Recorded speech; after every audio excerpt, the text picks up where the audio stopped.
Puji Tuhan, haleluya. Salam sejahtera bagi Bapak, Ibu, Saudara sekalian, keluarga GPDI LCD Magelang. Berkat Tuhan ada bersama-sama dengan kita semua.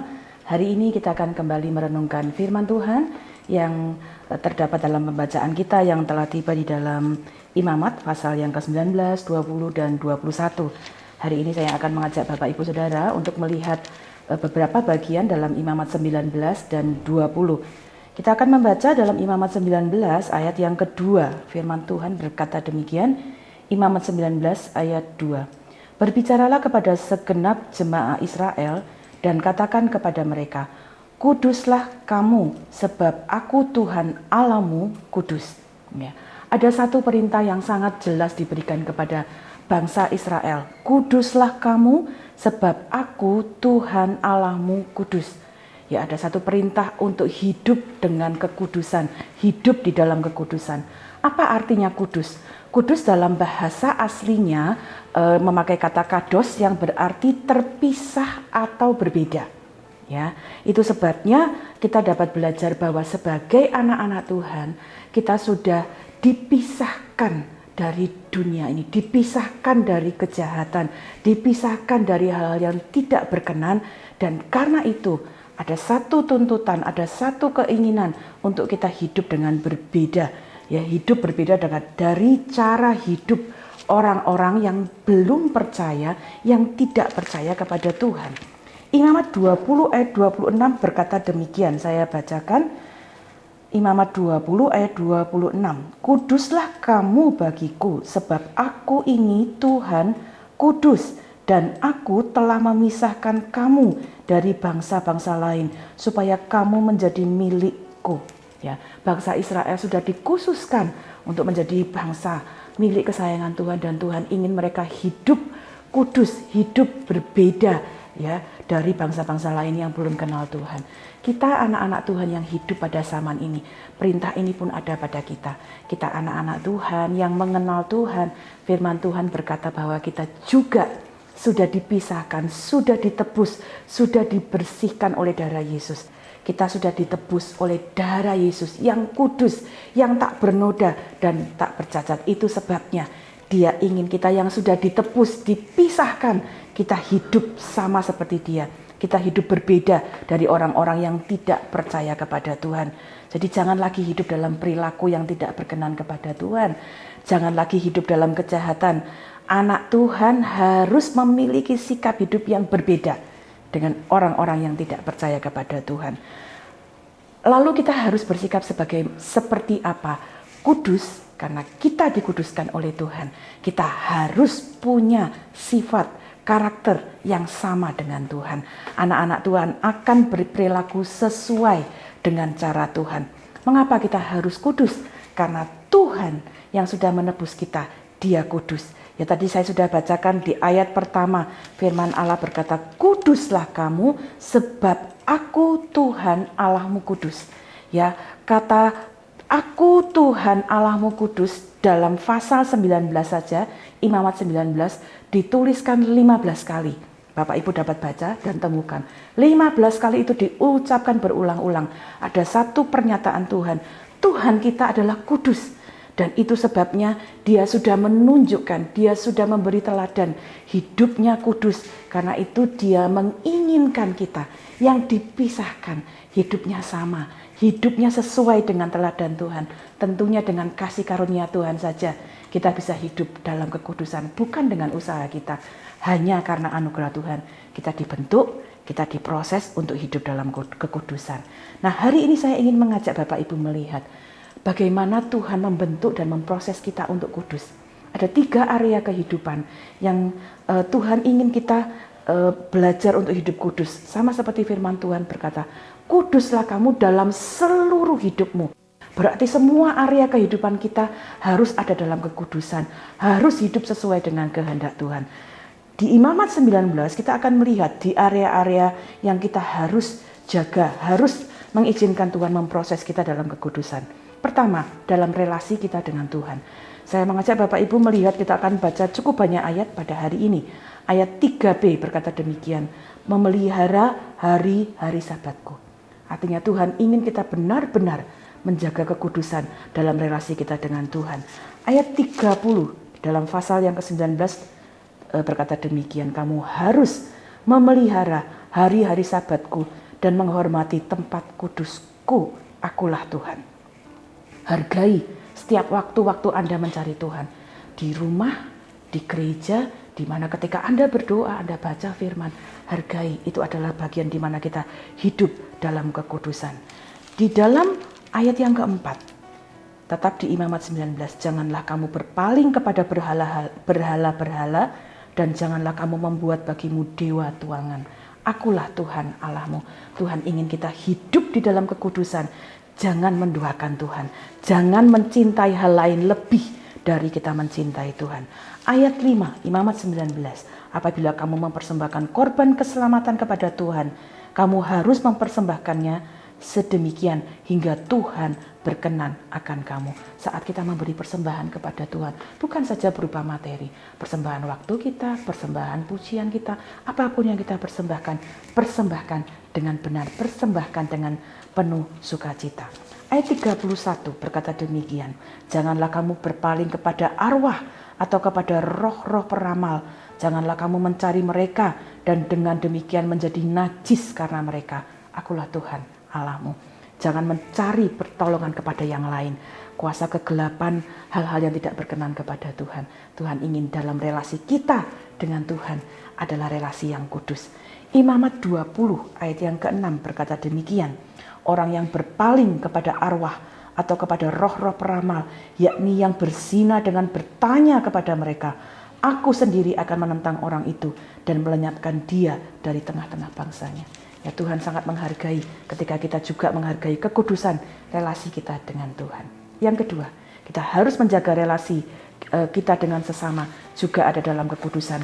Artinya kita mengikuti karakter Tuhan dalam memperlakukan sesama kita. Jadi berkat bagi sesama kita sesuai dengan karakter Tuhan. Beberapa ayat saya bacakan dalam Imamat 19. Ayat 3 bagian A. Setiap orang di antara kamu haruslah menyegani ibunya dan ayahnya. Menghormati orang tua kita adalah bagian yang Allah inginkan sebagai bagian kita hidup dalam kekudusan. Ayat 9 dan 10 berkata demikian. Pada waktu kamu menuai hasil tanahmu, janganlah kau sabit ladangmu habis-habis sampai ke tepinya, dan janganlah kau pungut apa yang ketinggalan dari penuaianmu. Juga sisa-sisa buah anggurmu janganlah kau petik untuk kedua kalinya, dan buah yang berjatuhan di kebun anggurmu janganlah kau pungut, tetapi semuanya itu haruslah kau tinggalkan bagi orang miskin dan bagi orang asing. Akulah Tuhan Allahmu. Ayat ini mengajarkan kepada kita, jaga hubungan yang baik bahkan dengan orang-orang yang berkekurangan. Jadilah orang yang murah hati, memperhatikan orang-orang yang kekurangan, membagikan berkat yang kita miliki untuk orang-orang yang berkekurangan. Ayat 11 sampai 13, ayat 15 sampai 18 mencatat kepada kita area yang harus kita jaga dalam hubungan dengan sesama. Jangan kamu mencuri, jangan berbohong, jangan berdusta kepada sesama, jangan bersumpah dusta demi namaku, supaya engkau jangan melanggar kekudusan nama Allahmu. Ayat 13, jangan engkau memeras sesamamu manusia, jangan engkau merampas, jangan engkau tahan upah seorang pekerja harian sampai besok harinya. Ayat 15, jangan kamu berbuat curang dalam peradilan. Ayat 16, jangan kamu pergi kian kemari menyebarkan fitnah di antara orang-orang sebangsamu. Janganlah engkau mengancam hidup sesamamu manusia. Ayat 17, jangan engkau membenci saudaramu di dalam hatimu, tapi engkau harus berterus terang menegur orang sesamamu. Dan janganlah engkau mendatangkan dosa kepada dirimu karena dia.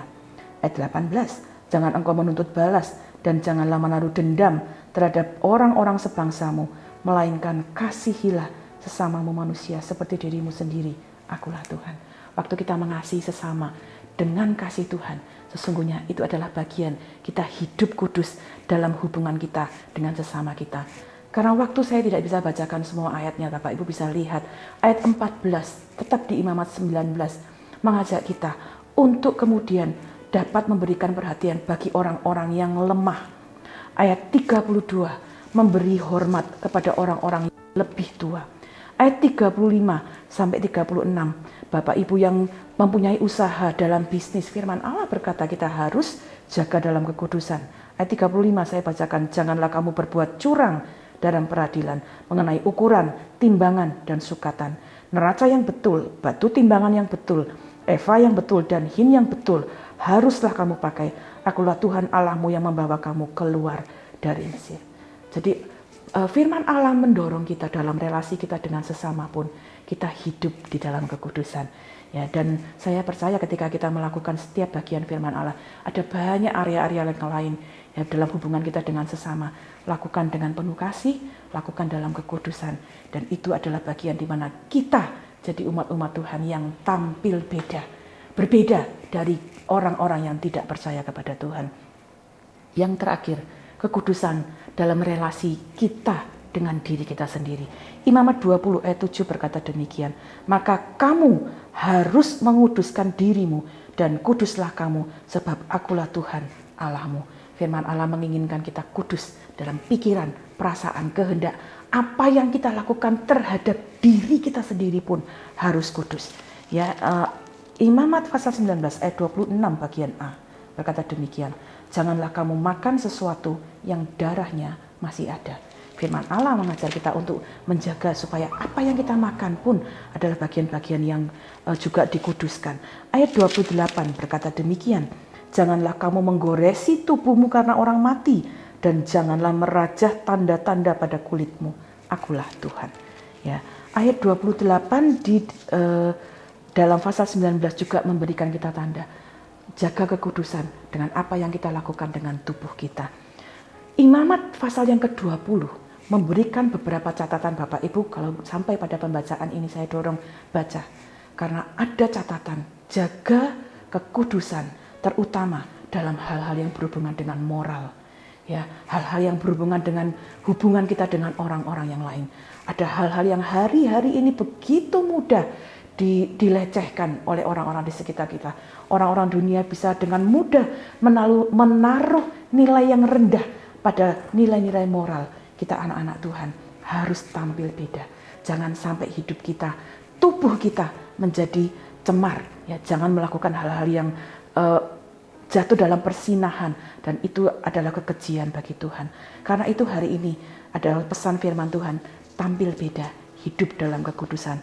Saat kita jaga hidup kita dalam kekudusan, Imamat 20 ayat 24 berkata demikian, tetapi kepadamu aku telah berfirman, kamulah yang akan menduduki tanah mereka, dan akulah yang akan memberikannya kepadamu menjadi milikmu, suatu negeri yang berlimpah-limpah susu dan madunya. Akulah Tuhan Allahmu yang memisahkan kamu dari bangsa-bangsa lain. Saat kita jaga hidup kita dalam relasi dengan Tuhan, sesama, bahkan diri kita sendiri di dalam kekudusan, ada berkat-berkat Tuhan yang Tuhan janjikan. Sebaliknya, waktu kita tidak jaga kekudusan, kita hidup dengan sembarangan. Imamat 20 ayat 22 dan 23 berkata demikian. Demikianlah kamu harus berpegang pada segala ketetapanku dan segala peraturanku, serta melakukan semuanya itu, supaya jangan kamu dimuntahkan oleh negeri kemana aku membawa kamu untuk diam di sana. Janganlah kamu hidup menurut kebiasaan bangsa yang akan kuhalau dari depanmu, karena semuanya itu telah dilakukan mereka, sehingga aku muak melihat mereka. Ya, saya berharap ini menjadi peringatan buat kita, jangan sampai kemudian Tuhan memuntahkan kita, tidak memperoleh berkat, tidak memperoleh perlindungan Tuhan, karena kita tidak hidup dalam kekudusan. Tapi saya percaya setiap kita anak-anak Tuhan yang sudah terima kasih karunia Tuhan, dengan pertolongan Tuhan, minta kekuatan dari firman Tuhan, dari roh Tuhan, untuk kita hidup di dalam kekudusan. Perintah kepada bangsa Israel itu masih bergema sampai hari ini. 1 Petrus 1 ayat 13 sampai ayat yang ke-16 ya juga memberikan kita catatan yang sama. Ayat terakhir ini saya bacakan. Sebab itu, siapkanlah akal budimu, waspadalah, dan letakkanlah pengharapanmu seluruhnya atas kasih karunia yang dianugerahkan kepadamu pada waktu pernyataan Yesus Kristus. Hiduplah sebagai anak-anak yang taat, dan jangan turuti hawa nafsu yang menguasai kamu pada waktu kebodohanmu. Tetapi hendaklah kamu menjadi kudus di dalam seluruh hidupmu, sama seperti Dia yang kudus yang telah memanggil kamu, sebab ada tertulis, kuduslah kamu, sebab aku kudus. Kiranya ini menjadi kekuatan, pedoman dalam kehidupan kita hari ini. Mari kita berdoa bersama. Di akhir doa saya akan membacakan doa dalam kalender doa Bapak Ibu bisa mengikutinya, bahkan bisa mendoakan juga bagi keluarga dan sahabat yang lain. Mari kita berdoa. Bapa dalam surga, kami mengucap syukur untuk firman-Mu, untuk petunjuk, untuk peringatan-Mu. Terima kasih Engkau sudah memisahkan kami dari kehidupan penuh dosa. Engkau membayar kami dengan harga yang mahal, yaitu darah-Mu sendiri. Engkau menyucikan kami supaya kami hidup sama seperti Engkau. Tuhan, kami berdoa, taruh roh-Mu di dalam hidup kami, supaya kami punya kekuatan untuk hidup kudus dalam relasi kami dengan Engkau, dengan sesama, bahkan dengan diri kami sendiri. Tolong kami untuk melakukan hal yang kudus, supaya hidup kami boleh berkenan kepadamu. Berkati seluruh keluarga GPDI El Shaddai Magelang, dimanapun mereka berada, untuk terus hidup kudus di dalam segala area kehidupan mereka, supaya kehidupan mereka boleh berkenan kepadamu. Terima kasih Tuhan, kami percaya firman-Mu menjadi kekuatan dan tuntunan bagi kehidupan kami. Kami berdoa kasih setia-Mu ya Tuhan, kiranya menyertai keluarga GPDI El Shaddai Magelang, seperti keluarga GPDI El Shaddai Magelang berharap kepadamu. Betapa berharganya kasih setia-Mu ya Allah, anak-anak manusia berlindung dalam naungan sayap-Mu. Terima kasih Bapa, kami percaya setiap langkah hidup kami ada dalam tuntunan tangan-Mu. Dan kami percaya kami hidup terus di dalam kekudusan Tuhan. Di dalam nama Tuhan Yesus Kristus kami mengucap syukur dan berdoa. Haleluya.